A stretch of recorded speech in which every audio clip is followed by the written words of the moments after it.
सर्वेभ्यो नमो नमः। अतिशय संस्कृतम क्लासेज में आप सभी का स्वागत है। तो अभिज्ञान शाकुंतलम चतुर्थ अंक हम लोग पढ़ रहे हैं। तो इसके अंतर्गत हम लोग पिछली वीडियो में जो पढ़े थे तो उसी के आगे गतिमान करते हुए हम लोग पढ़ेंगे। और इसे समझने के लिए आपको पिछली वीडियो देखनी पड़ेगी, क्योंकि एक कहानी टाइप से चल रही है ना। तो अगर आप बीच बीच से पढ़ेंगे तो समझ में नहीं आएगा। क्रम से पढ़ें, सारी वीडियो क्रम से लगी हैं, आप लोग क्रम से देखें तो ज़्यादा समझ में आएगा। आइए बिना विलंब किए पढ़ते हैं।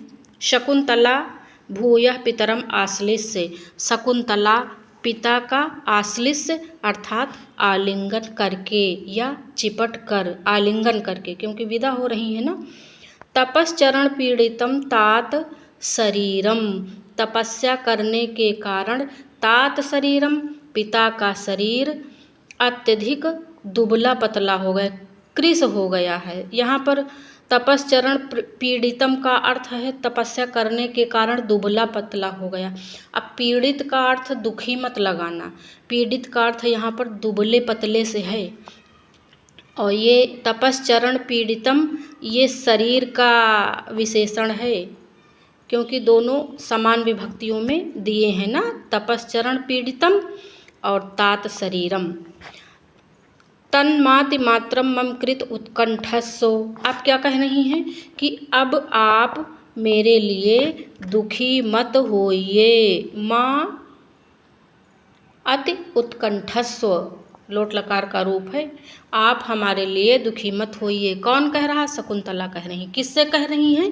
तात्कण्व से कह रही हैं। तो इसमें जो कुछ व्याकरण है उसे देख लेते। आश्लिष्य का अर्थ है आलिंगन करके, और तो इसमें कुछ खास नहीं है। चलिए आगे चलते हैं। काश्यपः काश्यप। सनिःश्वासम काश्यप एक लंबी सांस लेकर। अब सांस लेकर क्या कहते हैं? सनिःश्वासम का अर्थ है लंबी सांस लेकर। सममेष्यति मम शोकः कथं नु वत्से त्वया रचित पूर्वम् उटजद्वार विरूढ़ं निवार बलिं विलोकयतः। सममेष्यति मम शोकः कथं नु वत्से त्वया रचित पूर्वम् उटजद्वार विरूढ़ं निवार बलिं विलोकयत। तो ये जो छंद है ये आर्या छंद है। आर्या छंद में तात काश्यप ने शकुंतला से अपनी बात कही। शकुंतला कह रही हैं कि हमारी चिंता ना करें, तो तात काश्यप कह रहे हैं कि सममेष्यति मम शोकः, कि हे पुत्री, वत्से यहाँ से उठाएंगे, वत्से त्वया माने तुम्हारे द्वारा, रचित पूर्वम जो पूजा के रूप में पहले ही डाले गए हैं। क्या डाले गए हैं? उटज द्वार विरूढ़म निवार बलिम। तो जो निवार के उपहार अर्थात निवार बलिम, निवार के उपहार जो डाले गए हैं। और कहाँ डाले गए हैं? उटज द्वार विरूढ़म, कुटी के द्वार पर जो डाले गए हैं, उनको देखकर, विलोकयतः उनको देखकर, सममेष्यति मम शोकः कथम मेरा शोक कैसे समन होगा, कैसे कम होगा। यानी कि शकुंतला जहाँ पे पूजा वूजा करती थी कुटी के बगल में, तो निवार के चावल जब जल चढ़ाती थी, अर्पण करती थी, तो निवार के चावल के साथ करती थी, वही उगे हैं। तो तात काश्यप कह रहे हैं कि उनको देखकर मेरा शोक कहाँ कम होगा। तो आइए इसका हम लोग इसकी व्याकरण देख लेते हैं। आर्या छंद है, और आर्या छंद की विशेषता क्या है? ये जो आर्या छंद है ये विषम मात्रिक छंद है, विषम वृत्त छंद है। देखिए इसके जो पद हैं, तो पहली पंक्ति में ज़्यादा आपको वर्ण मिलेंगे, दूसरी में कम मिलेंगे, क्योंकि ये विषम मात्रिक छंद है। तो ये तो देखने से ही पता चल जाता है।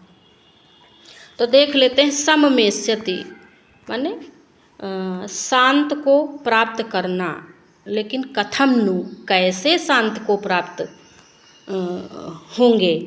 ठीक, आगे है रचित पूर्वम। इसका भी देख लेते हैं। रचित पूर्वम रचित पूर्वम, पूर्वम रचितम, रचित पूर्वम। यहाँ पर रचित पूर्वम पद में सुप्सुपा समास है। कौन सा? सुप्सुपा। तो ये इम्पॉर्टेंट हो जाता है क्योंकि अलग टाइप का है। जो भी चीज़ें कुछ यूनिक होती हैं, अलग होती, वो समझ लीजिए कि आयोग की बहुत प्रिय होती हैं और वो बार बार पूछी जाती है। रचित पूर्वम में सुप्सुपा समास। और किस सूत्र से है? भूत पूर्वे चरट से। ये जो रचित पूर्वम है, इसका जब विग्रह करेंगे तो पूर्वम रचितम होगा ना, तो पूर्वम का पहले प्रयोग हो गया और रचित का बाद में प्रयोग हो गया। तो ये किस सूत्र से? भूत पूर्वे चरट से पूर्व शब्द का बाद में प्रयोग हुआ। तेरे द्वारा पहले डाले हुए, रचित पूर्वम। ठीक, इतना बन गया। अब उटज द्वार विरूढ़म, कुटी के द्वार पर विरूढ़ अर्थात उगे हुए। उटजस्य द्वारे विरूढ़म, कौन सा समास? तत्पुरुष समास। कौन सा तत्पुरुष? षष्ठी तत्पुरुष। उटजस्य है ना, उटजस्य द्वारे विरूढ़म, षष्ठी तत्पुरुष। तो आगे बाकी तो सरल ही है। गच्छ, गच्छ तो समझते ही हैं। शिवास्ते पंथानम, अब क्या कह रहे हैं? शिवास्ते पंथानम। कौन कह रहा है? महर्षि काश्यप कह रहे हैं कि शिवास्ते पंथानः संतु, जाओ, गच्छ अर्थात जाओ, तुम्हारा मार्ग शिव हो अर्थात कल्याणकारी हो, मंगलमय हो, ऐसा कहते हैं।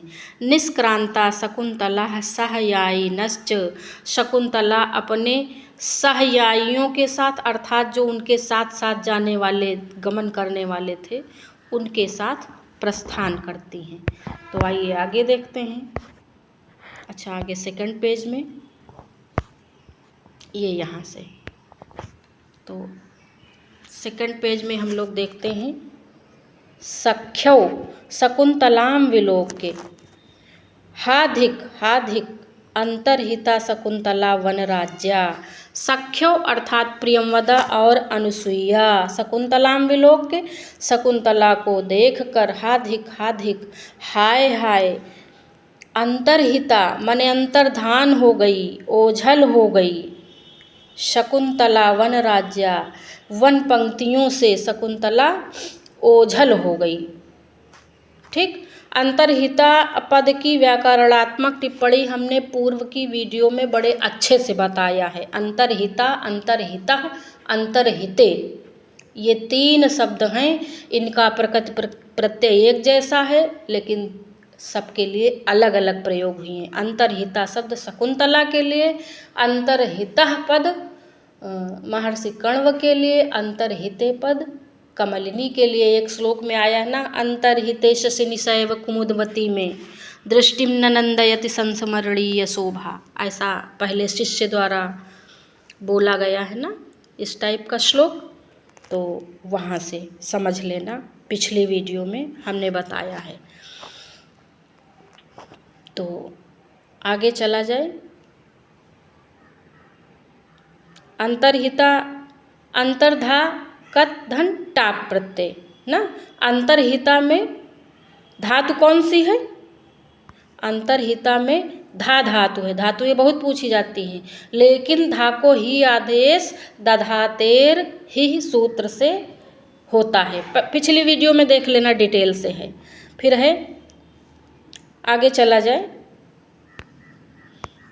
काश्यपः, काश्यप, निःश्वासम, निःश्वासम का तात्पर्य है लंबी सांस लेकर। काश्यप लंबी सांस लेकर, सनिःश्वासम लंबी सांस लेकर, अनुसूये गतवती वाम सहचारिणी निगृह शोकम अनुगच्छत माम प्रस्थितम। अब कह रहे हैं तात काश्यप लंबी सांस लेकर, अनुसूये, अनुसूया, गतवती वाम सहचारिणी, जो तुम्हारी सहचारिणी है वह गतवती अर्थात चली गई। निगृह शोकम अनुगच्छतम माम प्रस्थितम। अब तुम लोग अपने शोक को रोककर माम प्रस्थितम मेरे पीछे आओ। अब तात काश्यप कह रहे हैं कि शकुंतला चली गई हैं, अब चलिए। तो हम लोग इसकी व्याकरण देख लेते हैं। अब यहाँ पे गतवती पद शकुंतला के लिए आया है और ये जो वाम पद है ये अस्मत् का वैकल्पिक रूप है, षष्ठी का द्विवचन है। प्रियंवदा और अनुसुईया दोनों लोगों के लिए प्रयुक्त हुआ ये पद, ऐसे पदों को याद रखना। क्यों? क्योंकि वाम है ना, षष्ठी का द्विवचन है, प्रियंवदा और अनुसुईया दोनों लोगों के लिए प्रयुक्त हुआ है, इससे ये सिद्ध होता है। और सहचारिणी पद किसके लिए आया है? शकुंतला के लिए। तो इसमें तो और कुछ खास है नहीं, आगे चला जाए। और एक हमने पिछले श्लोक में जो हमने नीवार बलिम बताया था, तो नीवार बलिम की हम शायद व्याकरण बताना भूल गए ना। नीवार बलिम का अर्थ है नीवार के, उपहार के। नीवार एक प्रकार, विशेष प्रकार का चावल है, तो उसकी बलि दी जाती थी। तो बलि का तात्पर्य देखिए, पेज खोल देते हैं। ये जो नीवार बलिम पद है यहाँ पे, इसकी व्याकरण छूट गई थी, देख लें। तो जो यहाँ पर बलि शब्द प्रयोग हुआ है, यह बलि पूजा अर्थ में प्रयोग हुआ है। बलि देने के अर्थ में, किसी की हत्या वत्या करने के अर्थ में नहीं प्रयुक्त हुआ, उपहार या पूजा के अर्थ में प्रयुक्त हुआ है। और बलि वैश्वदेव यज्ञ या भूत यज्ञ के लिए डाले गए अन्न को बलि कहा जाता है। और आर्य छंद हमने बताया ही है, अलंकार छूट गया था इसमें, तो इसमें काव्यलिंग अलंकार है। अच्छा, आर्य छंद विषमवृत्त छंद है। विषमवृत्त इसलिए है क्योंकि इसके जो पहले और तृतीय पाद में 12-12 मात्राएं होती हैं, द्वितीय में 18 होती हैं और चतुर्थ में 15 होती हैं। तो ऐसे समझना। आइए हम लोग अब चलते हैं, इस पेज में छूट गया था इसलिए हमने सोचा बता दिया जाए। तो यहाँ पे हम लोग कहाँ थे? निःश्वासम अनुसुईया गतवती वाम सहचारिणी, तुम्हारी सखी चली गई है और अपने शोक को रोककर अब मेरे पीछे पीछे आइए। ऐसा कौन कह रहा? तात काश्यप कह रहे हैं। सहचारिणी सखी, सहचरती, सहचर धन ऋणि प्रत्यय। तो यहाँ पर जो ऋणि प्रत्यय है, यहाँ सहचारिणी में ये ताच्छील्य अर्थ में ऋणि प्रत्यय है। किस अर्थ में प्रत्यय है ये भी पूछ लिया जाता। निगृह मतलब रोक कर। किसको रोक कर? अपने शोक को रोक कर। तो तात काश्यप कह रहे हैं ना, किससे कह रहे हैं? अनुसुईया लोगों से कह रहे हैं। तो नि धन ग्रह धन ल्यप। अच्छा, जैसे ये निगृह पद है तो इसमें लग रहा है कि गृह धातु होगी। गृह धातु नहीं है, ग्रह धातु है। री नहीं लगा है, रा लगा है। निगृह में कौन सी धातु है? ग्रह धातु है। ठीक, आगे चले। उभे तात शकुंतला विरहितम शून्यम्युतपो वनम कथम प्रविशावः। उभे, उभे अर्थात दोनों, प्रियंवदा और अनुसुईया। तात शकुंतला विरहितम, शकुंतला के बिना, शून्यम्यु तपोवनम, ये जो आश्रम है सूना सा हो गया है। शून्यम्यु सूना सा हो गया है। कथम प्रविशावः, इसमें हम कैसे प्रवेश करें? कौन कह रहा है?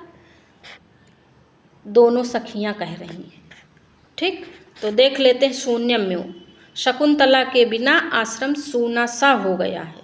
ठीक, तो यहाँ पे उपमा मत मार देना, उपमा नहीं है क्योंकि किसी से तुलना नहीं की गई है। अब आगे देखते हैं हम लोग नेक्स्ट पेज पर। आइए। काश्यपः स्नेह प्रवृत्तिम एवं दर्शिनी, ये बहुत ही इम्पॉर्टेंट है, ये समझ लीजिए कि सूक्ति है तो इसको याद कर लेना। काश्यप कह रहे हैं कि जो स्नेह की प्रवृत्ति है वह जो है उसके कारण ऐसा समझ में आ रहा है, ऐसा दिखाई पड़ रहा है इस प्रकार का। जब भी प्रेम का संचार होता है तो इस प्रकार का हो जाता है। स्नेह की प्रवृत्ति के कारण इस प्रकार दिख रहा है, दिखाई देता है। सविमर्शम, सविमर्शम होगा यहाँ पे सा के ऊपर बिंदी लगी है। सविमर्शम परिक्रम में, सविमर्शम परिक्रम में का अर्थ है विचार मग्न से, मतलब मन में विचार चल रहे हैं। परिक्रम में माने चारों ओर घूम कर। हंत भो शकुंतलाम पतिकुलम विसृज्य लब्ध इदानीम स्वास्थ्यम, ये भी इम्पॉर्टेंट सूक्ति है। कौन बोला है? तात काश्यप बोले हैं, इसको भी अंडरलाइन कर लेना। तो अब तात काश्यप कह रहे हैं कि आहा शकुंतला को पति के घर, पतिकुलम पति के घर, विसृज्य माने भेज कर, लब्ध इदानीम स्वास्थ्यम स्वास्थ्य को प्राप्त कर रहा हूँ या मानसिक शांति को प्राप्त कर रहा हूँ। मानसिक शांति प्राप्त हुई, तात काश्यप कह रहे हैं। तो यहाँ पे व्याकरण देखते लेते हैं।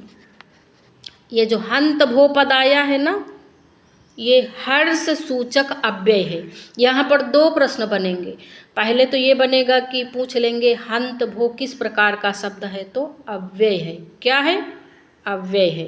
अब दूसरा प्रश्न पूछ लेंगे कि हंत भो किस प्रकार का अव्यय है, क्या सूचित कर रहा। तो यहाँ पे हंत ऐसा लग रहा है कि दुख या विषाद सूचक अव्यय है, लेकिन हंत भो यहाँ पर विषाद सूचक अव्यय नहीं है, यहाँ पर हर्ष सूचक है। क्योंकि शकुंतला को ससुराल भेजकर उद्देश्य की पूर्ति हो जाती है, इसलिए तात काश्यप प्रसन्न है, उन्हें मानसिक शांति मिली है ना। इदानीम स्वास्थ्यम लिखा है ना, लब्धम इदानीम स्वास्थ्यम, तो यह अव्यय हर्ष सूचक है। ठीक। और विसृज्य माने भेज कर, परिग्रहीतुम पति के घर, ठीक, पति के पास। आगे देखते हैं श्लोक, श्लोक देख लिया जाए कौन सा है।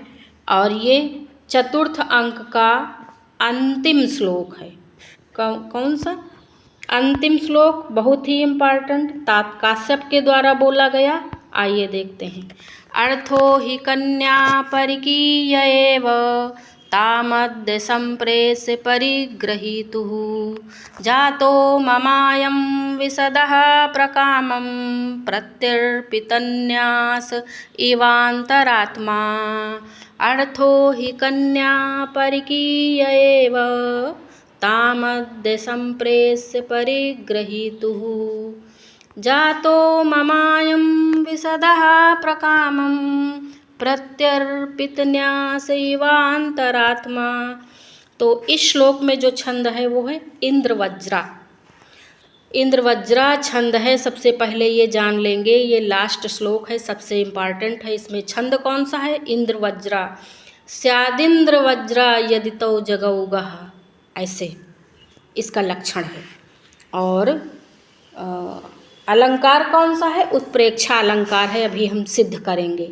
तो इसका अर्थ जान लेते हैं। अर्थो ही कन्या परिकीय एव, तात काश्यप कह रहे हैं कि वास्तव में कन्या परकीय अर्थात पराया धन होती है। तामद्य संप्रेष्य परिगृहीतु, उसे परिगृहीतु अर्थात पति के घर भेज कर, जातो ममायम विशदः प्रकामम, पति के घर भेजकर अंतरात्मा जो मेरी है, ममायम मेरी जो अंतरात्मा है, विशदः प्रकामम बहुत प्रसन्न हो रही है। प्रत्यर्पित न्यास इव अंतरात्मा, जो अंतरात्मा हमारी है वैसे ही प्रसन्न हो रही है, मानो धरोहर को लौटाने पर जैसे मन प्रसन्न होता है। तो इव अंतरात्मा, मानो मेरी अंतरात्मा। तो यहाँ पर कौन सा अलंकार है? उत्प्रेक्षा अलंकार है। तो अलंकार भी रटे रहिएगा, जो भी महत्वपूर्ण श्लोक हैं। तो आइए इसकी व्याकरण देख लेते हैं, समय बहुत कम है। तो देख लिया जाए। परिग्रहीतुः पदायः, तो परिग्रहीतुः का अर्थ है पति के पास। इसलिए कहा गया क्योंकि परि अर्थात अच्छी प्रकार से, भली प्रकार से जिसका ग्रहण किया गया है वह परिग्रहीतुः है। तो वह पति ग्रहण करता है ना पत्नी को, इसलिए परिग्रहीतुः पद का प्रयोग हुआ है। फिर विशदः पद आया है। विशदः, विशदा का अर्थ है खुशी या स्वच्छ। और प्रत्यर्पित न्यास यहाँ पे आया है ना, तो न्यास प्रत्यर्पितः न्यासः येन बहुव्रीहि समास। प्रत्यर्पित न्यास में कौन सा समास? बहुव्रीहि समास। जिसने धरोहर लौटा दी है। तो प्रत्यर्पित न्यास इव कौन है? महर्षि कण्व हैं। कौन है? महर्षि कण्व हैं। तो ये सारी बातें याद रखना भाई, ये बहुत वैसे पूछा जाता है कि ये पद किसके लिए प्रयुक्त हुआ है। और अलंकार कौन सा है? अलंकार बहुव्रीहि है। ओ समास इसमें बहुव्रीहि है, अलंकार कह रहे हैं हम। प्रत्यर्पित न्यास में बहुव्रीहि समास। अलंकार उत्प्रेक्षा, एवं इस पंक्ति में, पूरे श्लोक में उत्प्रेक्षा अलंकार है। और इंद्र वज्रा छंद है, उसका हमने लक्षण भी आप लोगों को बता दिया है। तो हम उम्मीद करते हैं कि आप लोगों को ये समझ में आया होगा। और देखिए नीचे लिखा इति चतुर्थो अंकः, यानी कि ये चतुर्थ अंक है। चतुर्थ अंक समाप्त होता है। तो आज अब चतुर्थ अंक समाप्त होता है। और इसके बाद हम जितनी भी व्याकरण इसमें बताए हैं चतुर्थ अंक में, सबकी व्याकरणात्मक टिप्पणी हम अपने नोट्स सेंड कर देंगे। तो आप लोग चाहे लिख लें या 2 बार 3 बार वीडियो देख लें, तो उससे काफ़ी आप लोगों को याद हो जाएगा और बड़ी हेल्प मिलेगी। तो आज यहीं तक, समय बहुत कम है। धन्यवाद।